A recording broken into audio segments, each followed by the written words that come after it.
आइए आज हम लोग 6 क्लास का भूगोल देखेंगे। 6 क्लास के एनसीईआरटी भूगोल का पहला चैप्टर सौर मंडल में पृथ्वी है। आप अगर 6 क्लास के स्टूडेंट हैं, यदि आप यूपीएससी की विद्यार्थी हैं, यदि आप किसी भी स्टेट पीसीएस के विद्यार्थी हैं, सभी विद्यार्थियों का इस चैनल में स्वागत है। यह एनसीईआरटी बुक सभी प्रकार के प्रतियोगी परीक्षाओं के लिए काफ़ी महत्वपूर्ण है। चाहे आप प्रीलिम्स की तैयारी कर रहे हों या फिर मेंस में तो एनसीईआरटी का योगदान काफ़ी महत्वपूर्ण होता है। आइए हम लोग देखते हैं कि सौर मंडल में पृथ्वी, तो हम लोग जानेंगे कि सौर मंडल क्या है और सौर मंडल में पृथ्वी किस तरह से अपनी घूर्णन गति कर रही है और हमें सौर मंडल में सूर्य के माध्यम से किस तरह ऊर्जा प्राप्त हो रही है, इन्हीं के बारे में हमें जानकारी प्राप्त करनी है। जैसा कि हम लोग देख पा रहे हैं, सबसे पहले एक सोलर सिस्टम यानी कि सौर मंडल का एक पिक्चर हम लोग देख पा रहे हैं। सोलर सिस्टम में केंद्र में सेंटर पर सूर्य होता है और उनके चारों ओर ग्रह, उपग्रह, धूमकेतु, क्षुद्र ग्रह, ये सभी पिंडें सूर्य के चारों ओर चक्कर काटती है। उसी से रिलेटेड हम लोग अब थोड़ा सा पढ़कर समझने की कोशिश करते हैं कि सौर मंडल क्या है और यह कैसे हम लोगों के जीवन से जुड़ा हुआ है। जैसा कि हम लोग देख पा रहे हैं, सूर्यास्त के बाद आकाश को देखना कितना अच्छा लगता है। आसमान में पहले 1 या 2 चमकते बिंदु ही दिखते हैं, लेकिन बाद में इनकी संख्या बढ़ती जाती है। आप उनकी गणना नहीं कर सकते। संपूर्ण आकाश छोटी छोटी चमकदार वस्तुओं से भर जाता है, जिनमें से कुछ चमकीले होते हैं एवं कुछ धुंधले होते हैं। ऐसा प्रतीत होता है मानो आकाश में हीरे जड़े हों। इनमें से कुछ टिमटिमाते प्रतीत होते हैं, लेकिन अगर आप उनको ध्यान से देखेंगे तो आप पाएंगे कि इनमें से कुछ की टिमटिमाहट अन्य से अलग है। ये बिना किसी टिमटिमाहट के चंद्रमा के समान चमकते हैं। तो ये एक रात्रि शाम के समय जब आकाश को आप देखेंगे तो आकाश में आपको कभी कभी चंद्रमा भी दिखाई देता है। और जैसा कि हम लोग जानते हैं, चंद्रमा पृथ्वी का एक उपग्रह है। हम लोग आगे अभी इसके बारे में जानकारी लेंगे और यह बहुत ही बड़े आकारों में हमें दिखती है।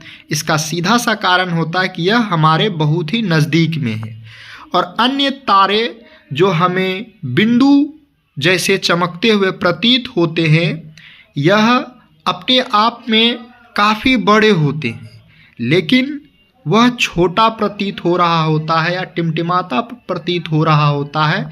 इसका प्रमुख कारण है कि वह हमसे कई लाखों करोड़ों गुना दूर है और उनकी प्रकाश हमें टिमटिमाता हुआ प्रतीत होता है। जब हम साइंस की बात करते हैं तो साइंस में हमें यह जानकारी मिलती है कि वह एक सूर्य या जितने भी तारे हैं या उनकी प्रकाश टिमटिमाता हुआ प्रतीत होता है, लेकिन यह टिमटिमाता नहीं है। ऐसा हम लोगों को अपवर्तन, जब आप फिजिक्स पढ़ेंगे 10 क्लास के, तो उसमें आपको इसके बारे में जानकारी मिल जाएगी। आइए आगे देखते हैं। इन चमकीली वस्तुओं के साथ आप लगभग प्रतिदिन चंद्रमा को भी देखते हैं। यह अलग अलग समय पर अलग अलग आकार तथा अलग स्थितियों में दिखाई पड़ता है। जैसा कि हम लोग जानते हैं, चंद्रमा पृथ्वी का एकमात्र उपग्रह है और यह चंद्रमा पृथ्वी के चारों ओर चक्कर लगाता है। और हम लोग यह भी जानते हैं कि चंद्रमा पृथ्वी का चक्कर लगाने में 28 दिन लगाते हैं। और हम लोग यह भी जानते हैं कि जब चंद्रमा पृथ्वी का चक्कर लगा रहा होता है तो उस स्थिति में कभी कभी चंद्रमा पृथ्वी और सूर्य के बीच चले आता है। हम लोग उसी चीज़ को समझने का प्रयास करते हैं। आप पूर्ण चंद्र को लगभग 1 महीने में एक बार देखते हैं। जब हम लोग रात्रि को आकाश में देख रहे होते हैं तो चंद्रमा की आकार कभी एक पतली सी लकीर, मुड़ा हुआ कर्व सा दिख रहा होता है। फिर जैसे जैसे समय बढ़ रहा होता है इनके आकार में वृद्धि हो रही होती है। लेकिन एक दिन ऐसा होता है जिस दिन हम लोग चंद्रमा को पूर्ण रूप से वृत्ताकार आकृति में देख रहे होते हैं। तो जिस समय हम लोग चंद्रमा को पूर्ण आकृति में देख रहे होते हैं वह पूर्ण चंद्रमा वाली रात के नाम से जानी जाती है और उसी को हम लोग पूर्णिमा कहते हैं।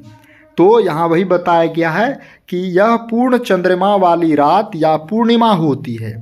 15 दिन के बाद आप इसे नहीं देख सकते हैं या यह नए चंद्रमा की रात्रि या अमावस्या होती है।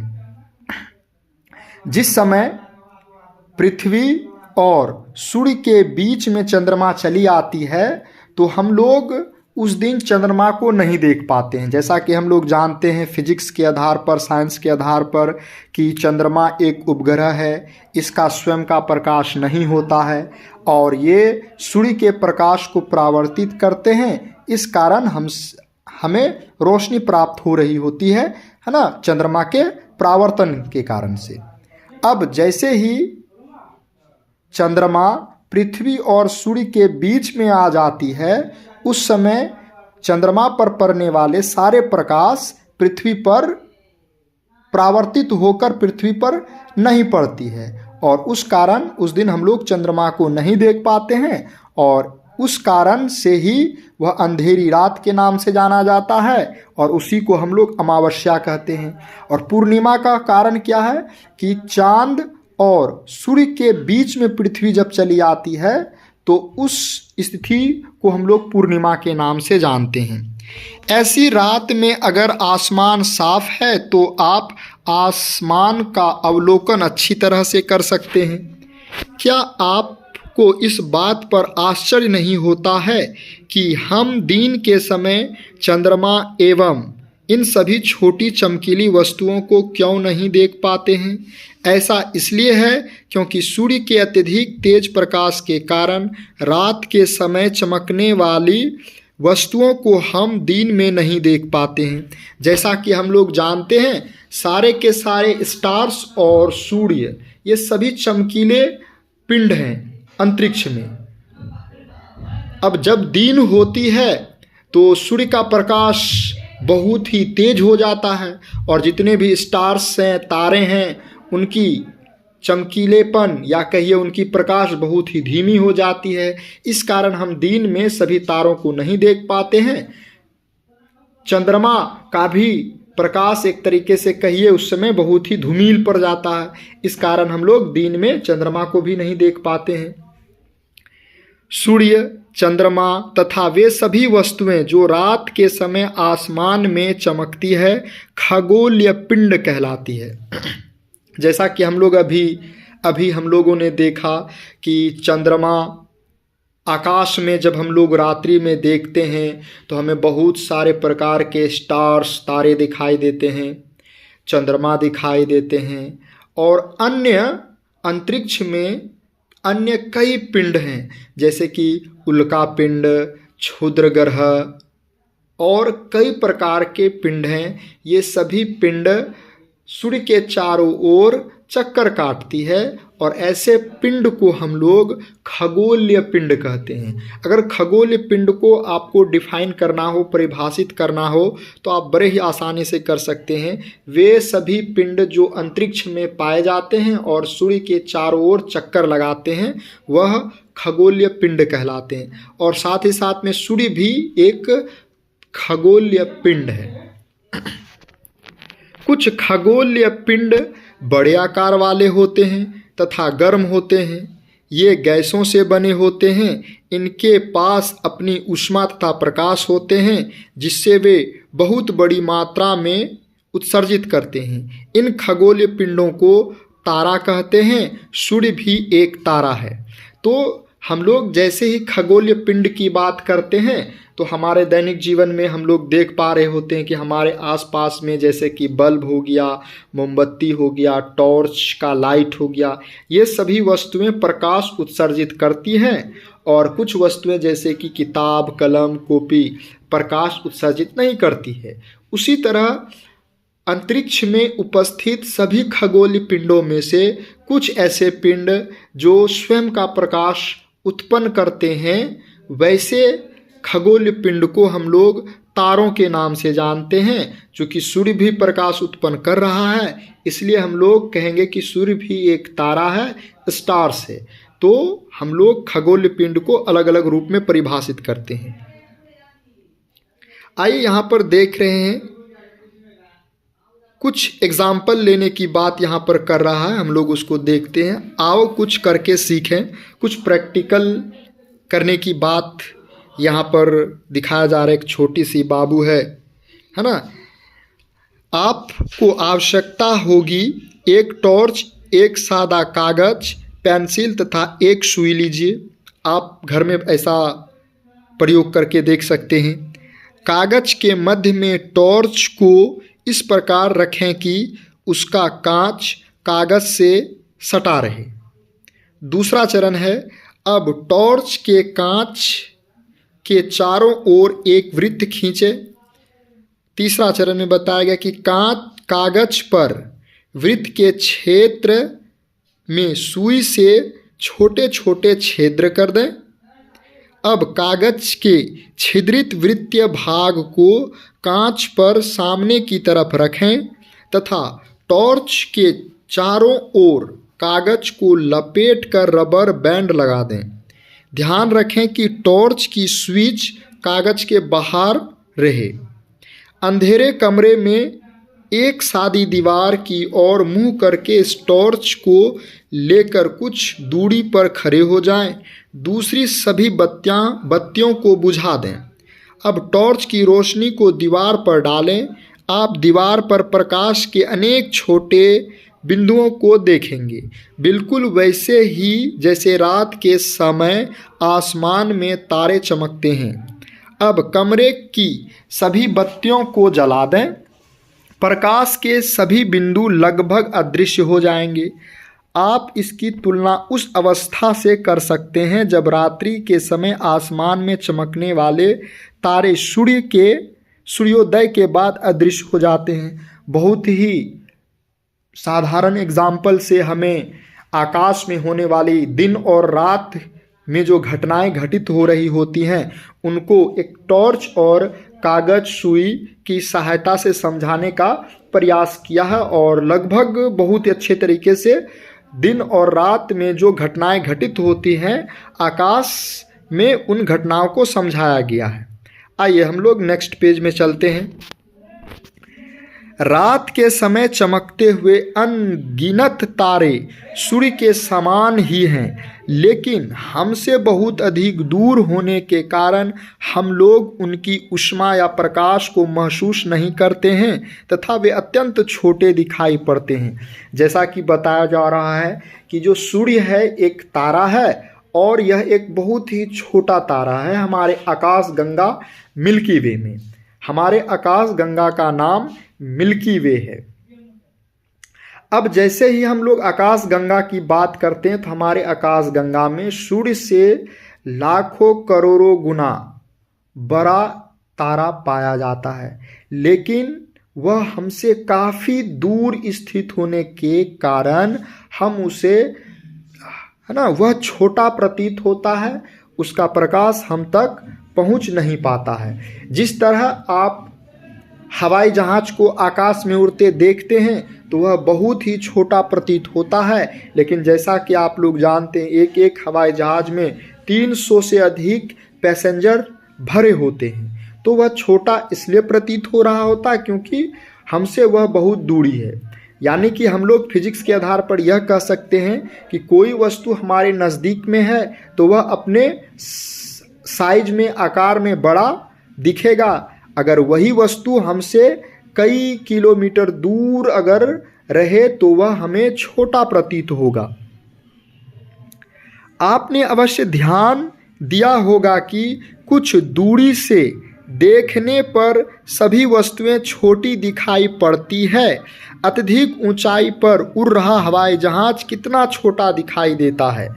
रात्रि में आसमान की ओर देखते समय आप तारों के विभिन्न समूहों द्वारा बनाई गई विविध आकृतियों को देख सकते हैं। यह नक्षत्र मंडल कहलाता है।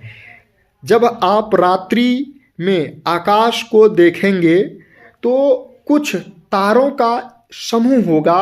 वह तारों का समूह भिन्न भिन्न प्रकार के आकृति को बना रहे होते हैं और उन्हीं आकृति को हम लोग नक्षत्र मंडल कहते हैं। अर्सा मेजर या बिग बियर इसी प्रकार का एक नक्षत्र मंडल है। बहुत आसानी से पहचान में आने वाला नक्षत्र मंडल है सप्त ऋषि, सप्त यानी कि 7, ऋषि यानी कि संत। यह 7 तारों का समूह है जो कि नक्षत्र मंडल अर्सा मेजर का भाग है। आप यहाँ पर इस चित्र में देख सकते हैं, जैसे कि यहाँ दिखाया जा रहा है कि एक बच्ची खड़ी है और एक इधर आपका पूर्व है और इधर पश्चिम दिखाया गया है। और ये बच्ची उत्तर की दिशा में जब देख रही है तो यहाँ पर 7 तारों का एक समूह दिख रहा होता है। ये रहा आपका 3, 4, 7 तारे का एक समूह है और इसी 7 तारों के समूह से जो आकृति बन रही है उन्हीं को हम लोग नक्षत्र मंडल कहते हैं। इस 7 तारों के समूह में जब हम उत्तर की दिशा में देखते हैं तो 2 तारे एक ही दिशा को दिखा रहे होते हैं और ये 2 तारे जो है एक, है ना, बड़े तारे की ओर इंडिकेट करता है और वह तारा ध्रुव तारा के नाम से जाना जाता है। आप रात्रि में ऐसा कर कर देख सकते हैं।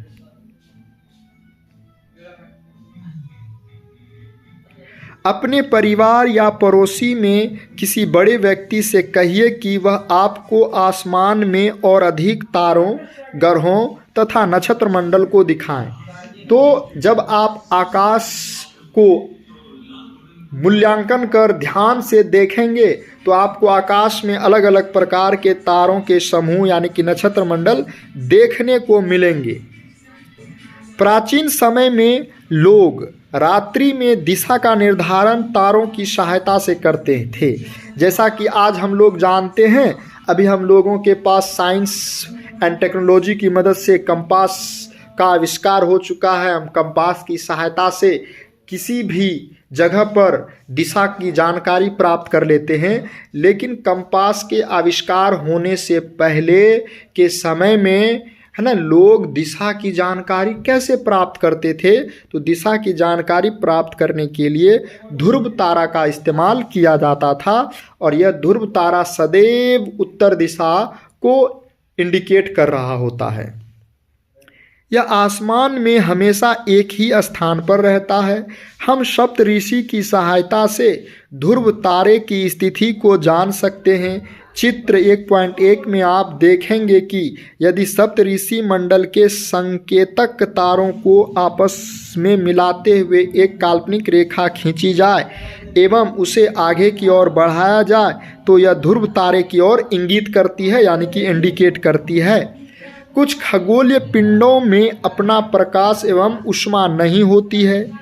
वे तारों के प्रकाश से प्रकाशित होते हैं, ऐसे पिंड ग्रह कहलाते हैं। अभी अभी हम लोगों ने जाना कि कुछ खगोल पिंड ऐसे होते हैं जो स्वयं का प्रकाश और ऊष्मा उत्सर्जित करते हैं, उन्हें तारा के नाम से जाना जाता है।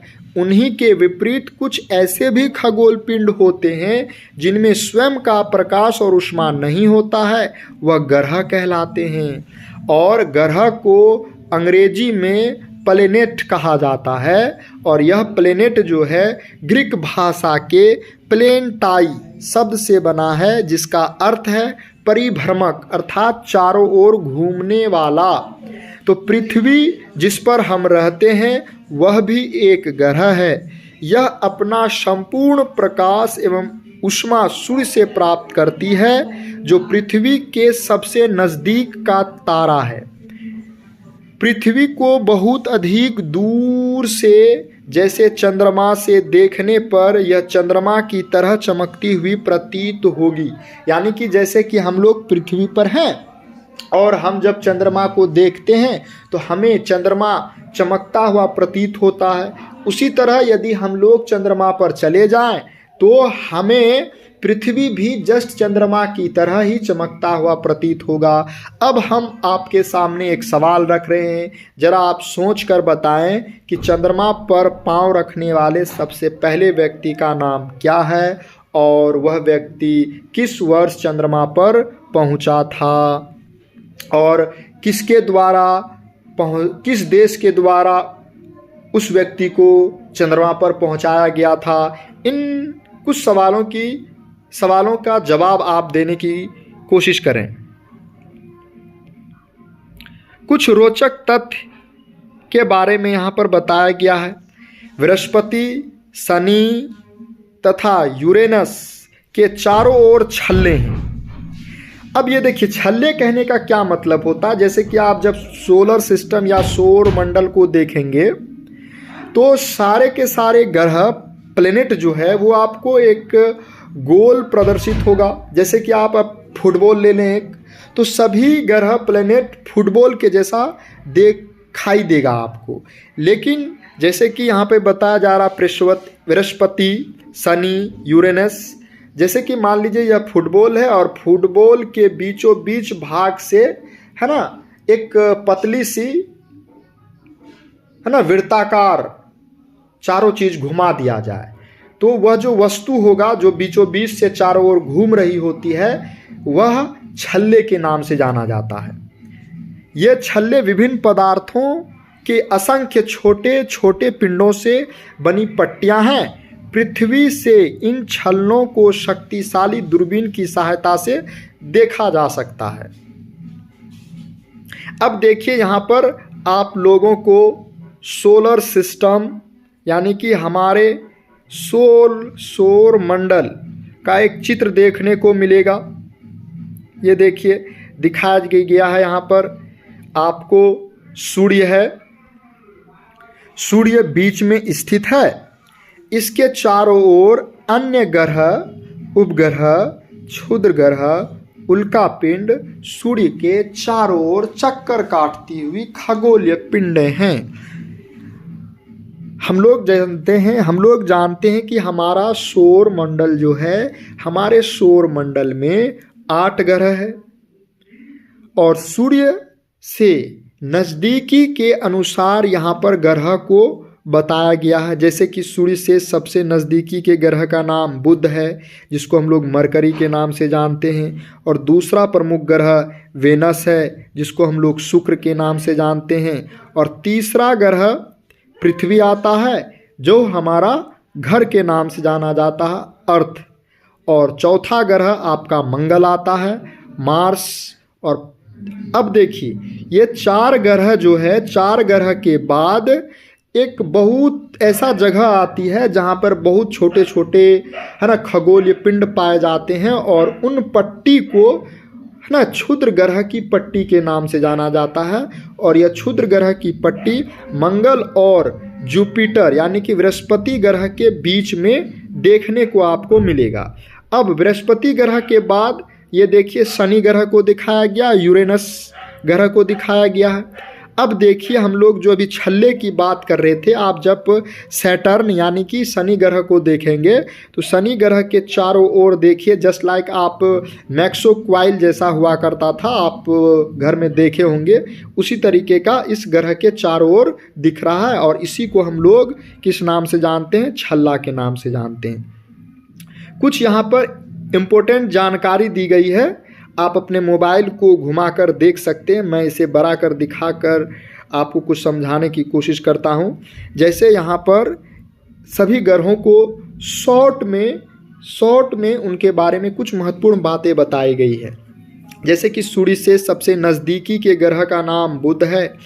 बुध के बारे में आपको बताया गया है कि सूर्य के चारों ओर एक परिक्रमा 88 दिन में पूरा करता है। और दूसरी प्रमुख बात क्या बताया जा रहा है? अपने अक्ष पर घूर्णन 59 दिन में करता है। अब देखिए, यहाँ पे दो वर्ड इस्तेमाल किया गया, एक घूर्णन और एक परिक्रमण। आगे हो सकता है इस बुक में भी बताया गया हो, और हम लोग पहले इसको जानने का, समझने का कोशिश करते हैं।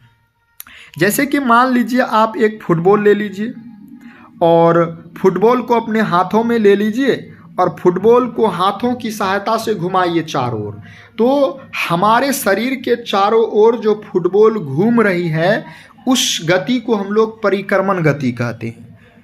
और घूर्णन गति किसको कहते हैं? तो मान लीजिए कि फुटबॉल है, वो चारों ओर, हमारे शरीर के चारों ओर तो घूमेगी ही घूमेगी, साथ ही साथ में हम फुटबॉल को अपने हाथों पर क्या कर रहे होते हैं? नचा रहे होते हैं चारों ओर। तो इस गति को हम लोग घूर्णन गति कहते हैं। यानी कि हम लोग कह सकते हैं सूर्य के चारों ओर परिक्रमण करने में बुध को 88 दिन लगता है और अपने अक्ष पर घूमने में 59 दिन लगता है। दूसरा ग्रह है आपका शुक्र। शुक्र ग्रह सूर्य के चारों ओर एक परिक्रमा पूरा करने में 255 दिन लगता है और अपने अक्ष पर 243 दिनों में घूमता है। अब हमारा ग्रह है, हमारा घर है पृथ्वी के बारे में बताया गया है कि सूर्य के चारों ओर एक परिक्रमण करने में 365 दिन लगता है और अपने अक्ष पर घूमने में 1 दिन लगता है। और चंद्रमा की संख्या भी हमारे पृथ्वी का 1 है। अगला ग्रह है मंगल। सूर्य के चारों ओर एक परिक्रमा करने में मंगल ग्रह को 687 दिन लगता है और अपने अक्ष पर घूमने में 1 दिन लगता है। और मंगल ग्रह एक ऐसे ग्रह हैं जिनके 2 उपग्रह हैं, यानी कि 2-2 चंद्रमा हैं। अब ये 4 ग्रह जो है, बुध, शुक्र, पृथ्वी, मंगल, ये चारों ग्रह आंतरिक ग्रह के नाम से जाना जाता है। यानी कि सूर्य और क्षुद्र ग्रह के पट्टियों के बीच में जो ग्रह पाया जाता है उसको आंतरिक ग्रह कहते हैं। सूर्य के बहुत नज़दीक होते हैं, ये चट्टान से बने होते हैं। आगे देखिए 5 नंबर, बृहस्पति। सूर्य के चारों ओर एक परिक्रमा करने में 11 साल और 11 दिन लगता है और 11 महीने लगभग 12 साल लगता है और अपने अक्ष में घूमने में 9 घंटे 56 मिनट। चंद्रमा की संख्या लगभग 53 बताया जा रहा है बृहस्पति ग्रह के पास। अब शनि ग्रह को देखते हैं तो सूर्य के चारों ओर एक परिक्रमा 29 साल 5 महीनों में करता है और अपने अक्ष पर घूमने में 10 घंटे 40 मिनट लगता है और इसकी भी चंद्रमा की संख्या 53 है।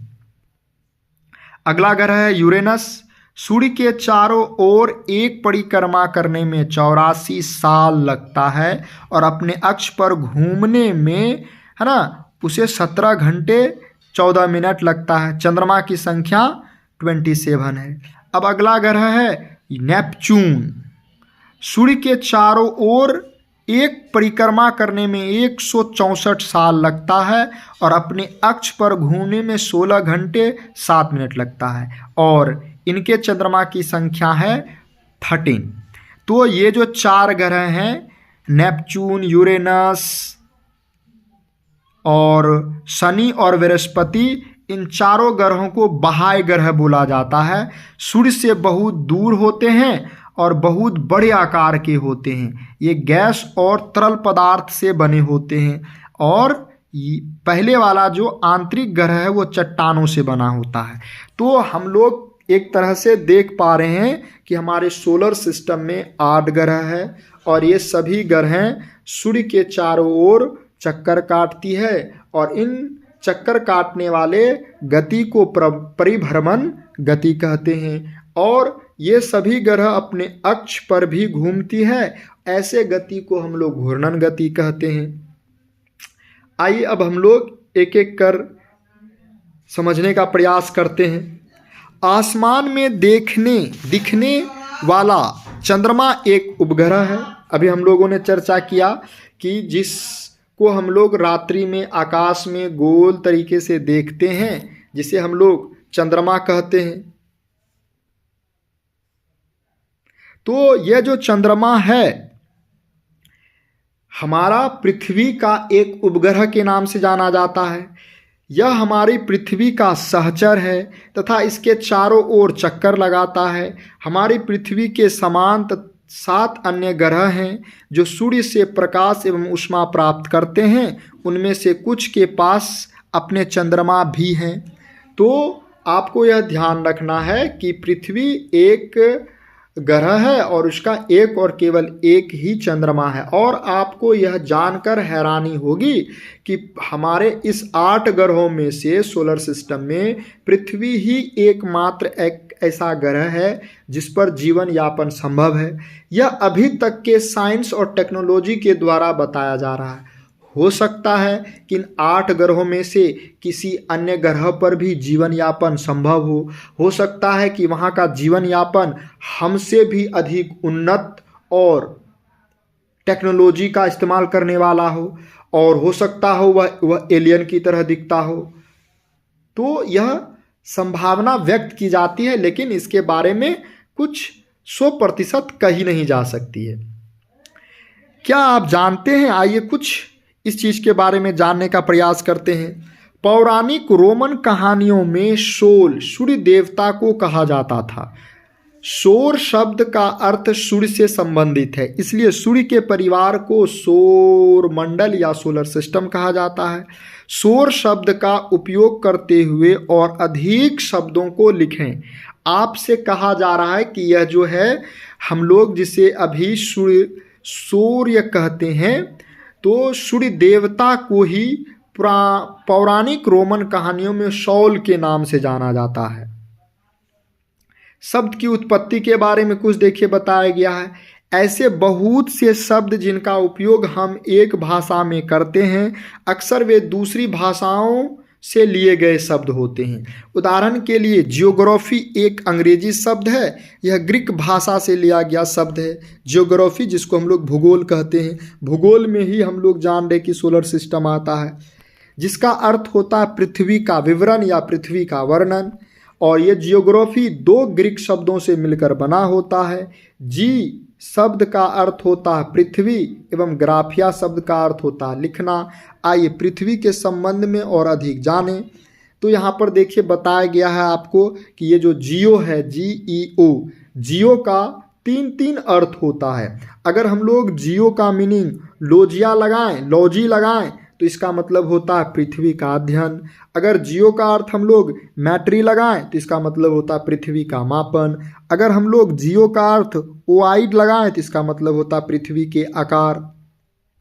तो आइए अब हम लोग सौर मंडल के बारे में एक एक कर जानने का प्रयास करते हैं।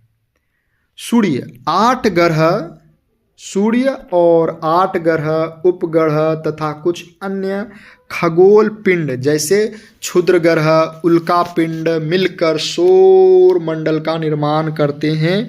उसे हम सौर परिवार का नाम देते हैं, जिसका मुखिया सूर्य होता है। जैसा कि हमने अभी अभी चर्चा भी किया था कि हमारे आकाश गंगा में या हम लोग जहाँ दिख रहा होता आसमान में एक सूर्य होता है।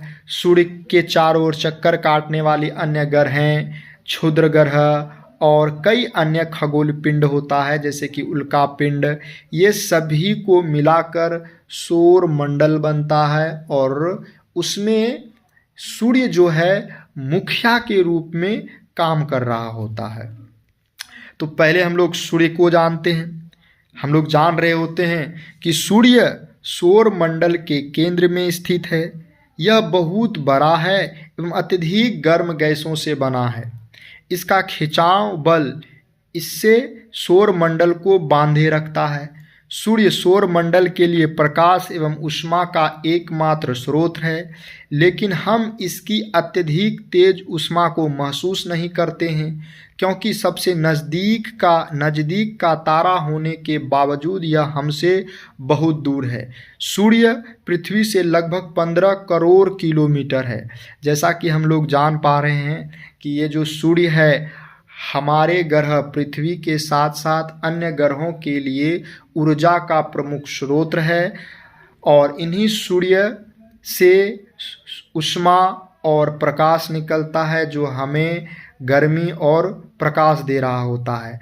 और यह सूर्य जो है एक अत्यधिक गर्म गैसों का बना हुआ गोला होता है। इसमें हाइड्रोजन गैस काफ़ी मात्रा में पाया जाता है। आप लोग जब फिजिक्स पढ़ेंगे तो फिजिक्स की जानकारी के आधार में एक आपका 2 हाइड्रोजन परमाणु मिलकर एक हीलियम परमाणु बनाती है, और इस क्रम में काफ़ी मात्रा में ऊर्जा उत्सर्जित होती है। इस तरीके की घटना आप फिजिक्स में पढ़ सकते हैं। आइए अब हम लोग ग्रह के बारे में जानते हैं। हमारे सौर मंडल में 8 ग्रह हैं।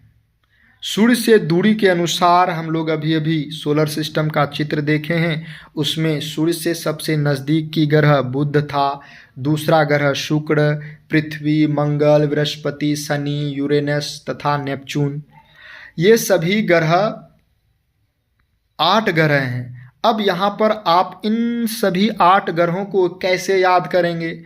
कुछ विद्यार्थी होते हैं ग्रहों के नाम भी भूल जाते हैं, तो याद रखने के लिए एक वाक्य बनाया गया है, my very efficient mother just served us nuts. तो यहाँ पर माई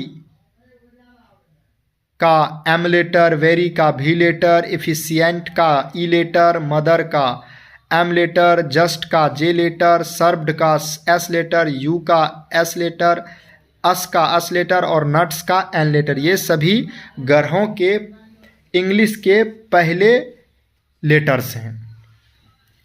सौर मंडल के सभी 8 ग्रह एक निश्चित पथ पर सूर्य का चक्कर लगाते हैं, और ये रास्ते दीर्घवृत्ताकार में फैले हुए हैं। ये कक्षा कहलाते हैं, यानी कि पृथ्वी कह लीजिए या और अन्य ग्रह कह लीजिए, ये जिस पथ पर, जिस रास्ता पर सूर्य के चारों ओर चक्कर काटती है, उसी पथ, उसी रास्ता को कक्षा कहा जाता है। बुध सूर्य के सबसे नज़दीक है। अपनी कक्षा में सूर्य के चारों ओर एक चक्कर लगाने में इसे केवल 88 दिन लगते हैं। शुक्र को पृथ्वी का जुड़वां ग्रह माना जाता है, क्योंकि इसका आकार एवं आकृति लगभग पृथ्वी के समान होता है। ये बहुत ही इम्पोर्टेंट है, आप इसको अंडरलाइन कर लें कि है ना, जुड़वां ग्रह किसे कहा जाता है? तो जुड़वां ग्रह शुक्र ग्रह को कहा जाता है। जुड़वां ग्रह कहने का कारण यही है कि शुक्र ग्रह और पृथ्वी ग्रह देखने में समान होते हैं, इनका आकार और आकृति एक जैसा होता है। अभी तक प्लूटो भी एक ग्रह माना जाता था, परंतु अंतर्राष्ट्रीय खगोलीय संगठन ने अपनी बैठक अगस्त 2006 में यह निर्णय लिया कि कुछ समय पहले खोजे गए अन्य खगोल पिंड 2003 UB 313 सीरस तथा प्लूटो बोने ग्रह कहे जा सकते हैं। तो इससे पहले हम लोग 2006 से पहले हम लोग 9 ग्रह पढ़ते थे, लेकिन ये जो आपका प्लूटो है, प्लूटो को ग्रह की श्रेणी से बाहर कर दिया और उन्हें बोना ग्रह क्या नाम दिया गया है। क्या आप जानते हैं, रात में आसमान को देखकर मनुष्य हमेशा से मोहित हुआ है। खगोलीय पिंडों एवं उनकी गति के संबंध में अध्ययन करने वालों को एक खगोल शास्त्री कहते हैं। आर्यभट्ट प्राचीन भारत के प्रसिद्ध खगोल शास्त्री थे। उन्होंने कहा था कि सभी ग्रह तथा चंद्रमा परावर्तित सूर्य प्रकाश के कारण चमकते हैं। आज विश्व के सभी भागों में खगोलविद ब्रह्मांड के रहस्यों को खोजने में लगे हैं। तो इस तरह हम लोग लगभग आधा पाठ आज देख लिए हैं और मैं आपको इसी कक्षा का इसी